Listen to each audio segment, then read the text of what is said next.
ओम नमः शिवाय। Hello to all my divine soul family. आज का जो विषय है बहुत ही प्यारे हैं। मुझे सुबह सुबह लगा कि मैं एक वीडियो बनाऊं। मेरे जर्नी मतलब डिवाइन के साथ जो मेरे कनेक्शन बने उसके ऊपर। कुछ सिस्टर्स ने सवाल भी किए थे कि डिवाइन से कैसे मर्जिंग करे, डिवाइन से कैसे कनेक्शन बनाए, सखा प्रेम कैसे करे, कैसे होता है। तो मैं कोशिश करती हूँ जो ग्राफ मेरे साथ होते गए हैं, जिस तरीके से मैं कनेक्ट होती गई वो आप सबको आज बता दूँ, शेयर करूँ। ये जो पिक्चर है ना, ये जो माँ के फ़ोटो है, ये मुझसे बात करते थे। 2018 मैंने शिवरात्रि का व्रत रखा था, तो माँ ने मुझे फूल दिया। फर्स्ट टाइम एहसास करवाए कि माँ रिस्पॉन्स करती है। और इस फ़ोटो के साथ मैं 2015-16 से बात करने लग गई थी। ठीक है, जो भी सवाल करती थी माँ की तरफ देखती रहती थी, तो अगर यस होता था तो माँ पूरे गोल्डन हो जाती थी, और अगर नो होता था तो माँ गोल्डन नहीं होती थी, वैसे ही नॉर्मल रहता था। तो इस तरीके से मैं कनेक्ट होती गई माँ के इस पिक्चर के साथ। फिर इसी पिक्चर को मैंने लेमिनेशन करवा लिया था पहले ही, और शिवरात्रि में जब टेंपल बोला ना, वहाँ पे स्टार्ट किया था 2018 में। तो 2018 में तो घर पे किया था, 19, 20, 21, 22, मतलब हर साल। एक साल शायद जा नहीं पाए थे कोरोना काल के वजह से, बाकी साल ये फ़ोटो लेके गई शिव बाबा के और माँ के, और वहाँ पे पूजा किया। तो जैसे आप सबको मैंने बताया लास्ट वीडियो में कि बांकुड़ा शुशुनिया पहाड़ गए थे, और वहाँ पे ये जो मूर्ति दिख रहा है ना, ये कैलेंडर में था। मेरे मामा के घर में ये कैलेंडर का पिक्चर था, मुझे बहुत पसंद आए थे। तो मैं मूर्तिकार को जाके यही फ़ोटो बताया। मैंने बोला शिव बाबा और माँ दुर्गा, माँ पार्वती ऐसे बैठे रहेंगे, और गोदी में गणपति भैया और कार्तिक भैया खड़े रहेंगे, ऐसे टाइप का आप मुझे बना दो। तो मूर्तिकार ने बोला एक पत्थर में हम बनाते हैं तो डिफ़िकल्ट हो जाएगा गोदी में बिठाना गणेश भैया को, तो जो सो दोनों को खड़े कर देते हैं और बाबा माँ बैठे रहेंगे, इस प्रकार से हम बना के देते हैं। तो 36,000 अराउंड कुछ बोल रहे थे, 3 फीट के लंबे। तो फिर बाद में कम करके 30,000 में डन किया। तो अभी मैं फ़ोन पे से उनको पैसे भेजती जाऊंगी और वो बनाते जाएंगे, शिवरात्रि से पहले दे देंगे हमें डिलीवरी। तो बस ढोल बाजा बाराती करके माँ बाबा को मंदिर में लाना है, स्थापन करना है, और थोड़ा बहुत प्लास्टर वगैरह और मार्बल का काम बाकी था। तो मैंने भाई को बोल दिया मिस्त्री को बुला दो, तो हम यहीं से फ़ोन पे कोऑर्डिनेट करके काम शुरू कर रहे हैं। तो इस शिवरात्रि में तो माँ बाबा आ रहे हैं स्वयं। एनीवे, तो यही था कि मेरी जर्नी स्टार्ट हुए और मुझे पता चला कि मैं कुछ स्पेशल काम करने आई हूँ, कुछ अलग है। इसीलिए इतने उतार चढ़ाव, इतने टेंशन, इतने फ्रस्ट्रेशन, इतने दर्द, इतने टेंशन झेल के आज एक पोजीशन में हूँ। लेकिन ये पोजीशन हासिल करना इतना आसान नहीं था, बहुत ही डिफ़िकल्ट होते हैं जब आप इस जर्नी पे एंटर करते हो। उस टाइम के बाद बहुत सारे चीज़ें आपको सीखने को मिलते हैं, एंड सबसे बड़ी जो सीख मुझे मिली है, एनर्जीज़, किसकी एनर्जी कैसी है, धीरे धीरे पता चला। इसलिए कुछ लोग मेरे से कनेक्ट हुए, मेरे से जुड़ने लगे, और कुछ बहुत ही क्लोज़ रिलेटिव्स, आसपास के लोग, क्लोज़ फ्रेंड्स दूर होते गए। तो शुरू में तो अच्छा नहीं लग रहा था, सबके साथ ऐसा क्यों हो रहा है करके, लेकिन धीरे धीरे धीरे धीरे समझ में आया कि ये मेरे एनर्जी जो अपलिफ्ट हो रहा है। तो जो लो फ्रिक्वेंसी में है, या जिन लोगों के साथ मैं अब तक थी, जो मेरे साथ रहना डिज़र्व नहीं करते, जो मेरे साथ दोस्ती रखना या कनेक्टेड रहना डिज़र्व नहीं करते हैं, वो धीरे धीरे चले जाते हैं, चले जा रहे इनफैक्ट। एंड कुछ लोग बहुत ही नेगेटिव तरीके से पेश आए, ये सारी चीज़ें ऑब्ज़र्व करते करते अब समझ में आया कि बहुत सारी चीज़ों से आप जब कठिनाइयों से दूर होते हो, फिर होते हैं एक स्मूथ जीवन, सुंदर लाइफ। फिर मैनिफेस्ट करते हो जो भी, वो कंप्लीट होते हैं, पूरा होते हैं, तुरंत मैनिफेस्ट हो जाते हैं। जो सोचो 1 घंटे में मैनिफेस्ट हो जाते हैं। तो इस जगह पे पहुंचने के लिए बहुत मेहनत करना पड़ता है, इनर वर्क तो करना पड़ता है। ऐसा नहीं है कि हम इनर वर्क नहीं करेंगे, बस कुछ सेशन ले लिए और ऐसे ही चलेगा, नहीं। प्रोसेस के अंदर जाना है, प्रैक्टिस करना है।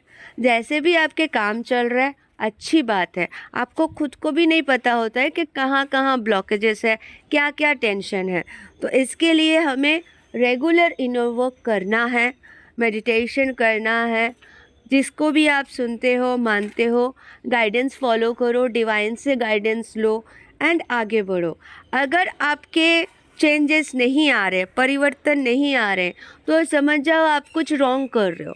क्योंकि सही मेडिटेशन करोगे, सही तरीके से इनर वर्क करोगे, सही से कर्मा क्लीनिंग करोगे, ठीक है, ब्लॉकेजेस रिमूव करने के लिए सही योगा, डांस, ये सब करते जाओगे और डेली रूटीन भी करोगे, तो और कभी परेशानी आ ही नहीं सकते।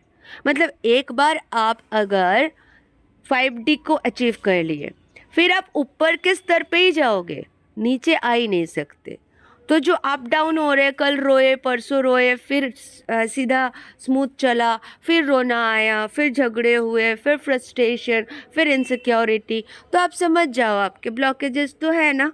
तो चक्रास करना है, और स्टार्टिंग में चक्रास नहीं कर सकते, बहुत सारे प्रोसेस है, उसके हिसाब से जाते हैं।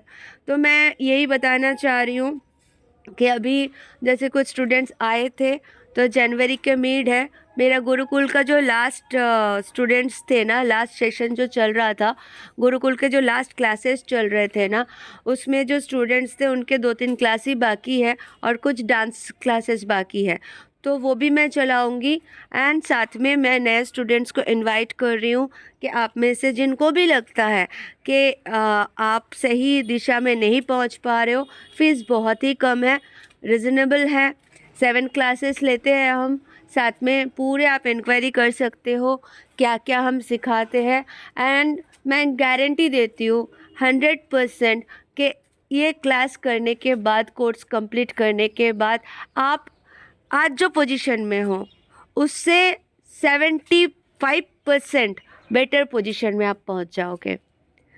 ये बस मेरे एक्सपीरियंस है, तभी मैं बता पा रही हूँ। क्योंकि बाकी स्टूडेंट्स आए हैं, स्टूडेंट्स किस हाल में आए थे, और वो बाद में धीरे धीरे कैसे कूल होते गए और सीखते गए, क्योंकि सीखना ज़रूरी है। आज मैंने भी जो अचीव किया है लाइफ में, तो मैंने सीखा है, बहुत कुछ सीखा है, बहुत पढ़ाई किया है। मतलब 8 घंटा, 9 घंटा, 10 घंटा तो मैं पढ़ती रहती थी, कुछ ना कुछ करती रहती थी, बाकी काम कर लिया, बाकी जो भी टाइम इनर वर्क कर लिया और नॉलेज इकट्ठा करती थी, समझ में आता था। तो इस तरीके से अचीव करना है, एक जगह में पहुंचना है, तभी जाके आप ये स्थिति को प्राप्त कर सकते हो। इनर यूनियन हो जाता है। एंड इनर यूनियन मतलब आउटर रियलिटी। तो आउटर रियलिटी में पहुंचने के लिए बहुत सारे स्टेप्स, बहुत सारे पड़ाव को पार करना होता है।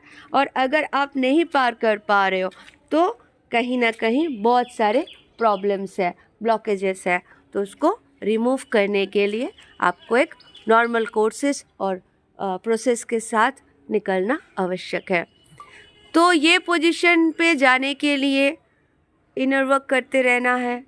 जब DM DF ऐसी स्थिति में पहुंच जाते हैं, बिकॉज DF के ऊपर पूरे जिम्मेदारी होती है। DF अगर अच्छे से काम करके, अपने आप को शांत करके, डिस्टॉर्टेड से एकदम प्योर डिवाइन सोल बन जाती है, तब भी जाके DM में असर होने लगते हैं। क्योंकि अगर आप सोचोगे मैं क्यों करूं, मुझे क्या पड़ी है, उसके काम मैं क्यों करूं, ऐसा नहीं है। काम तो आपके है ना, आपको आपके इनर यूनियन अचीव करना है, आपके इनर DM DF को बैलेंस करना है।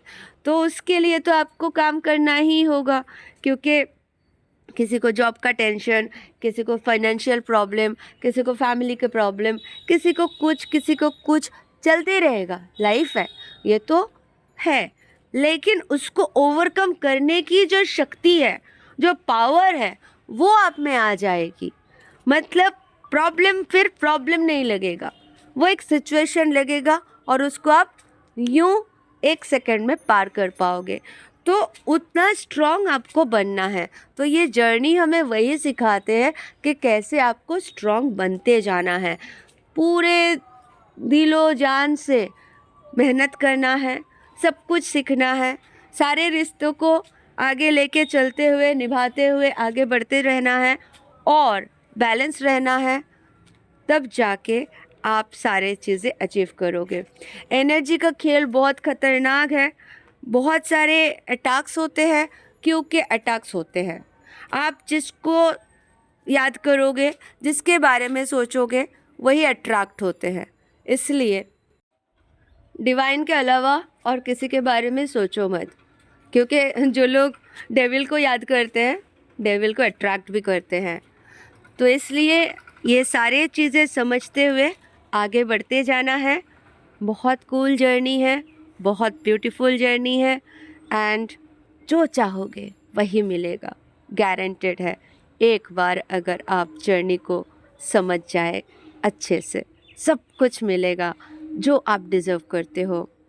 नीचे डिस्क्रिप्शन बॉक्स में नंबर है, आप लोग कोर्स के लिए इंक्वायरी कर सकते हो।